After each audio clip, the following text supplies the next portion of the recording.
পারি ট্যাঙ্কির সীমান্তে পাকড়াও বাংলাদেশি। অন্যদিকে স্বরূপনগরে সেখানে বিএসএফ এর হাতে পাকড়াও হাসিনা জমানার পুলিশ আরিফুজ্জামান। দুর্যোগের সুযোগে সীমান্ত পারের চেষ্টা, হাতে নাতে পাকড়াও বিএসএফ এর। স্বরূপনগরের হাকিমপুর চেকপোস্টে পাকড়াও ধৃত বাংলাদেশের প্রাক্তন পুলিশ কর্তা আরিফুজ্জামান। কথা বলবো, অনুপম প্রতিনিধি রয়েছেন সঙ্গে। অনুপম,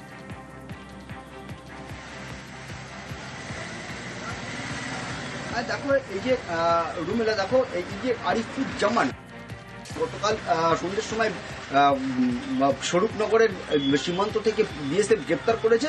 এই আরিফুজ্জামান এই হাসিনা সরকারের সময় ইনি পুলিশের একজন বড় কর্তা ছিলেন, এবং যখন হাসিনা সরকারের যখন পতন হয়, হাসিনা দেশ থেকে বাংলাদেশ থেকে বেরিয়ে যায়, তখনই কিন্তু এই আরিফুজ্জামান কিন্তু গা ঢাকা দেয় এবং বাংলাদেশের ভারত যে লাগোয়া যে সীমান্ত, সেই লাগোয়া গ্রামে দীর্ঘ কয়েক মাস তিনি আত্মগোপন করেছিলেন। এবং গতকাল যখন বৃষ্টির সুযোগ নিয়ে তিনি সীমান্ত পার হয়ে ভারতে ঢোকার চেষ্টা করেন, এবং তখনই বিএসএফ এর হাতে ধরা পড়েন। এবং বিএসএফ দীর্ঘক্ষণ জিজ্ঞাসা করার পর তারপরে স্বরূপনগর থানার পুলিশের হাতে তাকে তুলে দিয়েছে। স্বরূপনগর থানার পুলিশ আজ বসিরহাট মহকুমা আদালতে তাকে পাঠাবে।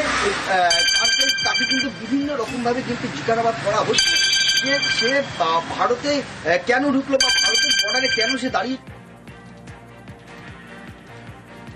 বেশ।